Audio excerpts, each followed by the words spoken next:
Welcome back my channel. కొన్ని జీవితంలో కొన్ని ఉంటాయి. వీడి మూలంగా నేను చెడిపోయాను, వీడి మూలంగా వీడు బాగుపడ్డాడు. అదంతా ట్రాష్. పక్కోడికి చెప్తుంటే పక్కా వస్తుంది. జీవితంలో నేను చెప్పేది నాలంటోడి గురించి మాట, ఎవరి గురించి కాదు, నాలంటోడి గురించి. జీవితంలో మీరు భస్మాసుడు కథ విన్నారా? భస్మాసుడు తన నెత్తి మీద తను చేసుకుంటే శివుడిని ఒక వరం అడుగుతాడు. నేను ఎవడు నెత్తి మీద చేస్తే వాడు భస్మాసుడు. శివుడు నెత్తి మీద చేస్తుంటే శివుడు పారిపోతుంటే ఒక అవార్డు వస్తుంది. అదే డాన్స్ చేసి గెలాను. అలా డాన్స్ చేసి నెత్తి మీద చేసుకుంటే తనకు తన. అదే ప్రతి మనిషిలో ఒక భస్మాసుడు అనేది ఒకడు ఉంటాడు. దానికి ఎగ్జాంపుల్ నా లైఫే. నా లైఫ్ చాలా చెప్తా. ఇప్పుడు నేను మందు తాగకూడదు, సిగరెట్ కాల్చకూడదు అనుకున్నప్పుడు నేను గట్టిగా ఉండదుగా, ఎవరో ఒకరు తమ్ముతారు. నేను మందు తాగకూడదు, సిగరెట్ కాల్చకూడదు అనుకున్నప్పుడు నేను అంత స్ట్రాంగ్ ఉన్నప్పుడు అలానే ఉండదు. ఎంత ఫోర్స్ చేసినా నేను ముట్టుకోకూడదు. అలా ఒకసారి ముట్టుకున్నా అంటే చిన్న వీడు నాకు అలవాటు చేశా అంటే నా భస్మాసుడు నాలోనే ఉన్నాడు. నేను ఒక కంపెనీలో 140 మందికి ఉద్యోగాలు వేయించా. మా కాలేజ్ వాడికే ఉద్యోగం ఇచ్చా. వాడు ఏమన్నా నువ్వు డిప్లొమా కంప్లీట్ చేసి నీకు నేను 30,000 ఇచ్చి ప్లాంట్ హెడ్గా చేస్తాను, నాకు బాగా నచ్చాను, నీ కమ్యూనికేషన్ స్కిల్స్ బాగున్నాయి. వాళ్ళు మహారాష్ట్ర ట్రాన్స్ఫర్ చేశారు. నేను పట్లకి వచ్చేసాను. నా చెయ్యి నేనే చేసుకుని నా భస్మాలను నేనే క్రియేట్ చేసుకున్నాగా. దానికి తిలక్ నుంచి ఇట్టుకుని రవి నుంచి ఇట్టుకుని ఏం లాభం? నా బ్రెయిన్ కుదరలేదు. నా చెయ్యి నా తల మీద పడింది.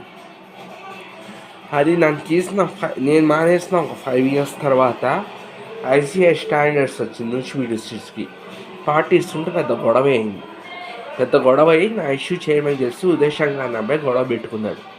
అప్పటికే తిలక్ మానేశాడు. శ్రీహరి అనేవాడు అక్కడున్నాడు. వాడు ఏం చేశాడు, కుదురుగా ఉండకుండా పోయి మీరు అడిగితే నాకు ఎవరో తెలియదమ్మా, నువ్వు అపాయింట్మెంట్ అవడం నీకు అంటే నేను జీతం ఎంత కనుక్కుంటే 20,000 అన్నా చెక్ ఇచ్చి మెడబట్టికి బయటకు నువ్వు అంటే ఫస్ట్ ఉదయశంకర్ని చలపత్రావు చూస్తే నెక్స్ట్ టైం వచ్చి చైర్మన్ ఆయన తీసేశాడు. పాప యాక్సిడెంటే ఆ హెచ్ఆర్ కూడా చచ్చిపోయాడు. ఇప్పుడు నా తల మీద నేను చెయ్యేసుకుని నేను భస్మస్తం ఉన్నాయ్యా. దానికి తిలక్ని అనుకుని ఏం లాభం? నువ్వు గట్టిగా ఉన్నప్పుడు నువ్వు గట్టిగా ఉండు, ఎవరిని వేసుకోకు. మిస్టేక్ మంది, పక్కోడు అనే అవకాశం మిస్టేక్ మంది. ఇంకొకరు ఎలా ఉంటారు, కావాలని ఇక్కడ ఒక మాట ఇంకోలాగా ఇంకో మాట మాట్లాడతారు. వాళ్ళు ఏంటి ఏడుపు. అలాంటి వాళ్ళకి ఏం చేస్తాను, మా సార్ చెప్పేస్తాను నేను కంప్లైంట్ ఇస్తానండి, సూపర్వైజర్ చెప్పేసాను నేను కంప్లైంట్ ఇస్తానండి, దిస్ ఇస్ నాట్ కరెక్ట్ అని. అంటే అక్కడో మాట ఇక్కడో మాట మాట్లాడతాను పరిస్థితి తిన్నాను.